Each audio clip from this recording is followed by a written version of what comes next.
Assalamualaikum warahmatullahi wabarakatuh. Alhamdulillah wassalatu wassalamu ala Rasulillah. Innal hamdalillah nahmaduhu wa nasta'inuhu wa nastahdihi wa nastaghfiruh wa natubu ilayhi wa natawakkalu alayhi wa na'udzu billahi min shururi anfusina wa sayyiati a'malina. May yahdihillahu fala mudilla lahu wa may yudlil fala hadiya lahu. Allahumma salli wa sallim wa barik ala Muhammad wa ala ali Muhammad kama sallaita wa sallamta wa barakta ala Ibrahim wa ala ali Ibrahim fil alamin innaka Hamidum Majid. Amma ba'd.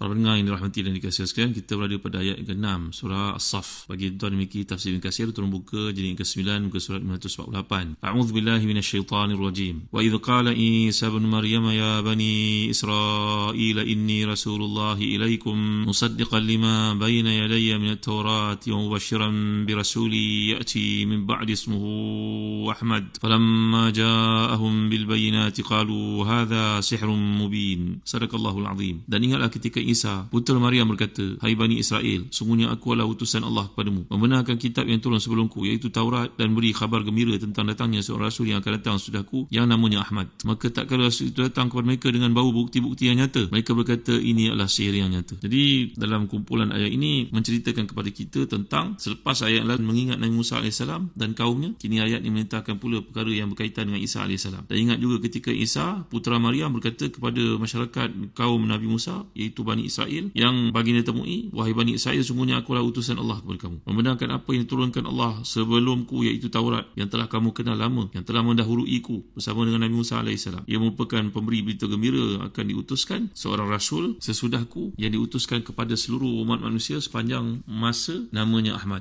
Jadi Ahmad yang dimaksudkan sini dalam tafsir Al-Baghawi mengatakan sama ada Ahmad itu merujuk kepada fa'il atau merujuk kepada maf'ul. Ahaduhuma annahu mubalagha min al-fa'il ay al-anbiya kulluhum hamadun lillah wa huwa akthar hamdan lillahi min ghairihi. Maksud Ahmad yang dikehendaki dalam ayat ini, pemberitahuan Nabi Isa akan datangnya seorang yang namanya Ahmad. Ahmad ni apakah yang merujuk kepada nama ataupun yang merujuk kepada sifat? Jadi ini disebut oleh Al-Imam Ibn Atiyah dan tafsir juga Al-Muharrar Al-Wajiz. Sekiranya yang merujuk kepada sifat, maka ia adalah fa'il atau maf'ul, iaitu semua Nabi-Nabi Allah ni mereka memang sifat mereka banyak memuji Allah. Tetapi Nabi Muhammad SAW yang terakhir diutuskan, baginda merupakan aktsaruhum hamdalillah. Inilah Nabi yang paling banyak memuji Allah Subhanahu Wa Taala. Ataupun yang kedua, annahu mubalaghatun min al-maf'ul, ay al-anbiya kulluhum mahmudun lima fihi min al-khisalil hamidah wa huwa aktsaruhum lil fadaili wal mahasini. Jadi maknanya menyebut tentang perkataan Ahmad ini sama ada merujuk kepada Hamid ataupun Mahmud. Kalau Hamid ataupun Hamad merujuk kepada yang memuji Allah sebanyak-banyaknya. Kalau merujuk kepada Mahmud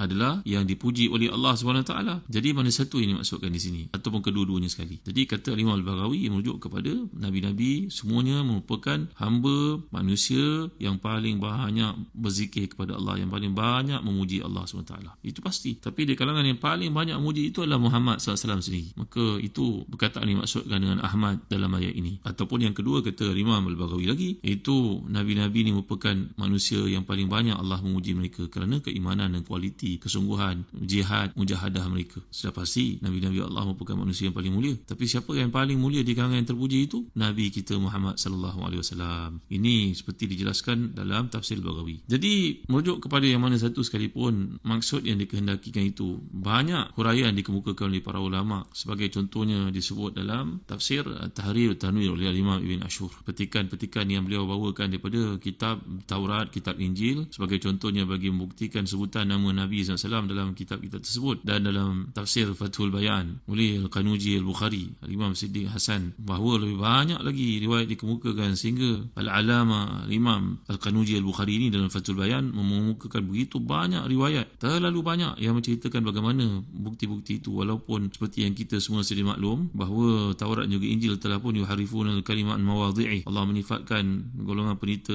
ahbar dan juga ruhban Yahud dan juga Nasara telah meminda begitu banyak konten yang terdapat dalam kitab-kitab yang diturunkan kepada Nabi-Nabi mereka dengan tujuan-tujuan tertentu. Namun masih ada lagi perkara-perkara yang mereka tidak dapat sembunyikan, bahawa kebenaran-kebenaran itu disebut dengan jelas. Sebagai contohnya dalam tafsir Tahrir Tanwir Imam Ibn Ashur membawakan cerita tentang seorang yang bernama Bariklit.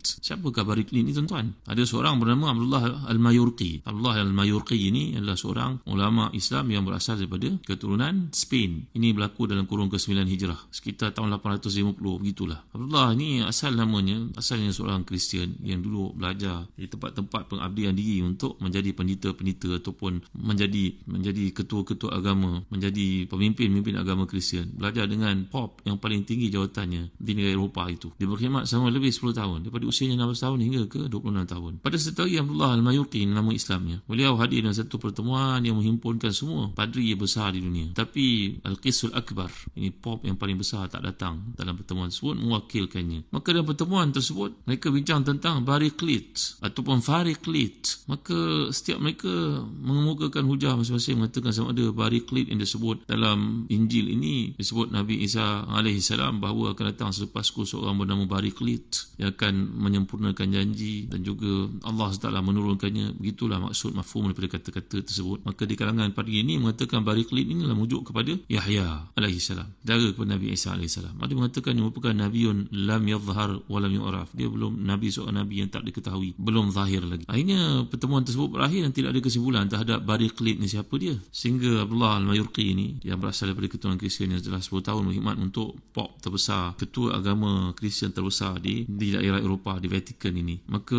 beliau pun bertanyalah dengan padri besar yang tidak hadir dalam pertemuan itu. Kami telah berjumpa, menghimpunkan ratusan orang padri-padri besar dunia, tapi semuanya buntu dan tak tahu siapakah Bariklit itu. Berbagai-bagai pendapat dikemukakan, tapi saya sendiri buntu, saya pun tidak dapat buat kesimpulan yang jelas. Bariklit ini perkataan bahasa Greek lama, Bariklitos sebenarnya. Maka bila tanya kepada padri besar yang tidak hadir ni, Abdullah Mayurqi yang berasal dari Mallorca ni di Spain ini, asalnya merupakan seorang Kristian yang tegar ini, bertanya kepada tuannya, pada padri terbesar yang berkhidmat untuknya lebih 10 tahun ni, kata, tuan, langkah baiknya kalau tuan hadir, tentu tuan dapat jelaskan siapa dia Bariklit ini maksudkan. Maka padri tertinggi ini mengatakan, apa kesimpulan yang kamu dapat daripada pertemuan itu? Siapa yang memberikan penjelasan tentang Bariklit? Maka dia kata padri kedua besar mengatakan itu Yahya. Maka kata padri besar ni tak salah. Apa lagi kata yang lain mengatakan dia Nabi yang belum muncul. Salah. Kalau begitu siapa maksud Bariklit yang dinyatakan Nabi Isa terang-terangan ini, wahai tuan? Tanya murid yang begitu setia dengan gurunya ini. Guru mengatakan tak perlu untuk engkau tahu, dia kalau tahu pun tak ada manfaat untukmu. Tolonglah tuan, jelaskan kepada saya siapa Bariklit.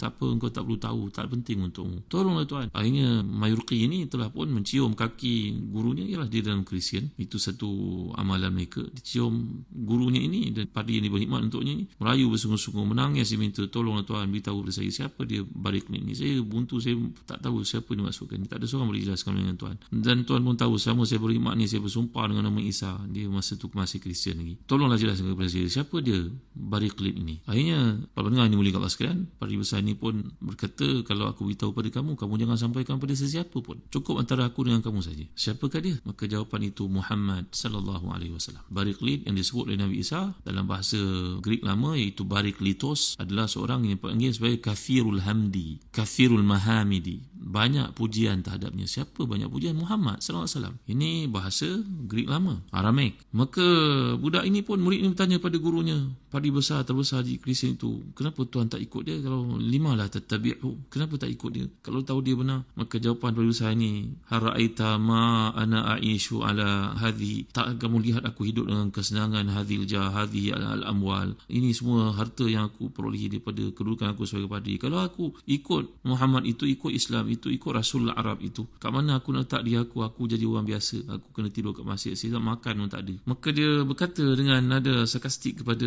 anak muridnya itu, dia mengatakan, betul lah kata-kata Nabi Isa kepada kita semua, kau pun hafal, aku pun hafal. Hubbud dunya ra'su kulli khati'ah, maknanya cinta dunia punca segala kejahatan. Maka anak murid dia pun bertanya lagi kepada gurunya yang telah mengatakan Bariklit itu adalah Nabi Muhammad SAW, kalau gitu fama ta'murni attabi'hu, apa yang kau suruh aku tuan supaya aku ikut? Maka dia mengatakan kepada anak muridnya, ikutlah kamu umat Islam, aslim, masuklah kau ke dalam Islam. Tuan pesan apa kepada saya? Jangan iklan benda ni. Idza tu'linuhu al-an qataluka al-ammatu. Kalau kau mengisytiharkan sekarang perkara ni, bahawa sebenarnya Bariklit telah disebut dalam kitab Injil kita, saya kau akan dibunuh oleh orang-orang Kristian yang ada di Eropah ni. Dan tak ada faedah pun untuk kau ceritakan perkara ni kepada orang-orang Nasara yang ada di sini. Mereka tidak akan beriman, mereka akan membunuhmu, mereka akan mendustakanmu, mereka tak akan percaya apa yang aku katakan kepada kamu. aku pun akan mengisytiharkan aku tidak bercakap begitu pada engkau. Maka tidak ada baiknya untuk mengatakan demikian. Tuan, perkara ini boleh kita lihat dalam kitab Tuhfatul Arib fi Raddi ala Ahli Salib, karangan Abu Muhammad Abdullah Al-Mayurqi, yang saya ceritakan kepada tuan-tuan. Kitab ni alhamdulillah dicetak dan boleh kita baca bagaimana penerimaan walaupun berlaku macam-macam perubahan terhadap kitab Injil itu, tapi sebenarnya masih ada lagi fakta-fakta yang menunjukkan kebenaran putusan Nabi Muhammad SAW yang diisytiharkan oleh Isa bin Maryam alaihi salam. Tuan-tuan boleh baca dalam tafsir contohnya Fathul Bayan, Kanuji Al-Bukhari, begitu juga disebut sedikit dalam Tahrir Tanwir oleh Al-Imam Ibn Ashur. Pernah perkataan Bariklit ni ditanya oleh seorang ulama Azhar. Nama Syekh ni Al-Imam Dr. Abdul Wahab An-Najjar. Ini rahimahullah, ni seorang ulama Azhar yang terkemuka. Beliau ada banyak karangan, antaranya buku bertajuk Qasasul Anbiya. Qasasul Anbiya iaitu kisah para nabi. Beliau pernah bertanya pada seorang Qis ni adalah seorang padri besar di Mesir. Orang Koptik, ada ramai orang beragama Ortodoks. Qis besar ni Carlo Nino namanya, seorang pakar pengkaji bahasa Greek lama, dan beliau juga dalam masa sama merupakan seorang padri besar di Mesir, Egypt. Beliau ni Ustazul Lughah Al-Yunaniyah Al-Qadimah, ini merupakan seorang pakar bahasa Greek lama, Aramik. Maka Dr. Abdul Wahab Najjar bertanya kepadanya, ma makna Bariklit? Apa makna Bariklit? Cuba cerita pada saya, wahai Profesor Carlo Nino, kamu orang paling pakar, orang Kopti, maknanya orang Mesir yang menguasai bahasa Greek lama. Dia mengatakan, kami para kasawisa menterjemahkan perkataan Bariklit ni sebagai muazzi. Kalau kita baca kitab Bible dalam bahasa Arab, Injil bahasa Arab, kita jumpa perkataan Bariklit ni disebut sebagai muazzi. Muazzi maknanya yang memberikan peringatan tentang benda-benda yang menakutkan. Terjemahkan seperti itu. Maka Dr. Abdul Wahab Najjar ni, ulama Azhar ini rahimahullah, bertanya kepada Dr. Carlo Nino ni, pakar bahasa Greek ni, orang Kristian ni, cuba terangkan betul-betul apa maksud Bariklit ni yang sebenarnya. Muazzi ni kurang jelas. Akhirnya beliau mengatakan maksud Bariklit adalah Kathirul Hamdi. Kathirul Hamdi maknanya yang banyak pujian untuknya. Siapa yang banyak pujian ni tuan-tuan? Tak lain tak bukan Nabi Muhammad SAW. Muhammad maknanya banyak pujian untuk baginda sallallahu alaihi wasallam. Maka bertanya Dr. Syekh Abdul Wahab Najjar ni kepada Dr. Carlo Nino lagi, selaku pakar bahasa Greek lama, yang Bariklit ni bahasa mereka, bahasa Greek lama. Adakah Kathirul Hamdi dimaksudkan itu tasduqu ala Ahmad? Apakah itu benar-benar yang dimaksudkan Nabi Muhammad SAW? Kalau terjemahannya Kathirul Hamdi itu memang Muhammad SAW dalam bahasa Arab. Kata Dr. Carlo Nino, innaka kathirul as'ilah, engkau ni banyak soal lah. Maka dia pun bangun meninggalkan Syekh Abdul Wahab Najjar. Tuan-tuan dimuliakan Allah sekalian, kerana ini tak dapat disembunyikan bahawa kebenaran putusan Nabi Muhammad SAW telah pun dinyatakan dalam kitab-kitab yang terdahulu, bahawa setiap kali berjumpa dengan ayat sedemikian maka akan berlaku manipulasi, akan dirubah kerana apa yang dinyatakan oleh Akbarul Qasawisa yang ada di Spain, di Andalus lebih 500 tahun lalu, ketika bercakap dengan Abdullah Al-Mayurqi, bahawa memang sebenarnya memang terdapat pengetahuan pada yang namanya Muhammad SAW ini telah disebut oleh Nabi Isa AS, walaupun dipadam, diubah, dipinda, tapi mereka ternyata tak dapat menutup kebenaran-kebenaran yang terselah padanya. Maka itu merupakan tanggungjawab umat Islam untuk memahami bahawasanya nama sebutan Nabi mereka SAW telah pun termaktub dalam kitab-kitab yang terdahulu. Kita perlu tahu bahawa Nabi SAW ini menyatakan, baginda pernah bersabda, ana Muhammadun wa ana Ahmadu wal hashiru wal muqaffa wa nabiyur rahmah wa nabiyut taubah wa nabiyul malhamah. Kata Nabi SAW beritahu kepada kita bahawa aku ni, nama aku Muhammad, Ahmad, nama aku juga Al-Hashir, iaitu pengumpul. Kita baca surah Al-Hashr, surah yang berlaku manusia dikumpulkan di akhirat nanti. Al-Muqaffa, iaitu penutup para nabi. Dan aku juga Nabiyur Rahmah, aku merupakan Nabi Rahmah. Dan aku juga merupakan Nabiyut Taubah, Nabi yang Allah beri kepada umat Islam ni keistimewaan bahawa mereka melakukan dosa, andainya mereka menyesal, mereka bertaubat kepada Allah Taala. Dan juga Nabiyul Malhamah, dan aku juga merupakan Nabi yang mengisytiharkan peperangan kepada mereka yang enggan dan mereka yang berusaha untuk menentang Islam memadamkan cahaya Allah, maka tanggungjawab aku adalah untuk memerangi mereka. Mana dengan sifat-sifat nyatakan ini merupakan package Nabi kita sebagai pembawa rahmat dan masa sama pemberi peringatan dan hukuman terhadap mereka yang enggan. Demikian juga Nabi pernah menyatakan, innali asma ana Muhammad wa ana Ahmad wa ana al-mahi alladhi yamhu Allahu bihi al-kufr wa ana al-hashir alladhi yuhsyaru nasu ala qadami wa ana al-aqib. Nama-nama Nabi yang lain nyatakan bahawa aku banyak nama. Nama aku adalah Muhammad, aku adalah Ahmad, aku juga adalah penghapus, aku juga adalah yang dihimpunkan manusia di akhirat nanti, dan aku juga al-aqib, iaitu penutup. Apakah maksud aku ni adalah penghapus? Ana al-mahi, penghapus apa tuan-tuan? InsyaAllah saya akan huraikan perkara yang akan datang. Wallahu a'lam wa sallallahu ala sayyidina Muhammad wa ala alihi wa sahbihi wa baraka wa sallam. Walhamdulillahi rabbil alamin wa barakallahu fikum. Wassalamualaikum warahmatullahi wabarakatuh.